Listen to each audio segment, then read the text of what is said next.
ఇప్పుడు సాతానిజం అంటే ఏంటి అంటే, సాతానిజం, చర్చ్ ఆఫ్ సాతాన్, సాతానిక్ చర్చ్ ఈ 3 కూడా ఒకటి కాదు. ముందుగా church of Satan. Church of Satan అనేది ఆంటన్ లావే అనేవాడు 1966లోనే స్టార్ట్ చేశాడు శాన్ ఫ్రాన్సిస్కోలో. వీరికి ప్రత్యేకంగా ఒక సాతానిక్ బైబిల్ ఉంటుంది. అన్నీ కూడా వ్యతిరేక నియమాలుంటాయి.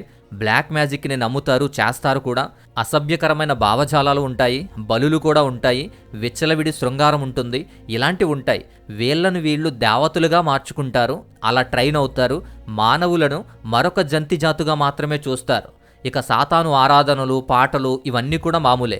దీనికోసం అనేక దారుణాల్లో, వార్తల్లో కూడా వస్తూ ఉంటాయి. దీనికోసం ముందు మన వీడియోలో కూడా నేను వివరించడం జరిగింది. ఇక సాతానిక్ చర్చ్, టీఎంటీ అని ఈ లోగో చాలా చోట్ల మనకు కనబడుతుంది. ఇది సాతానిక్ చర్చ్. ఇది క్షుద్ర విద్యలకు సంబంధించింది కాదు, ఇది కొత్తది. 2013లో లూసీ గ్రీవ్స్ అండ్ మాల్కమ్ జారీ ఇద్దరూ కూడా స్టార్ట్ చేశారు. ఇది నిరంకుశత్వానికి వ్యతిరేకంగా, చర్చ్కు వ్యతిరేకంగా, అలాగే కొన్ని వ్యవస్థలకు, కొన్ని సామాజిక సిద్ధాంతాలకు వ్యతిరేకంగా జరుగుతున్న తిరుగుబాటుకి ఒక చిహ్నం ఇది. దీనిలో 7 సిద్ధాంతాలు ఉంటాయి. ఈ 7 సిద్ధాంతాల కోసం వీళ్ళు ప్రయత్నం చేస్తారు. మతాలు నమ్మరు, వీరు నాస్తికులు. అంతీంద్రియ నమ్మకాలు కూడా నమ్మరు.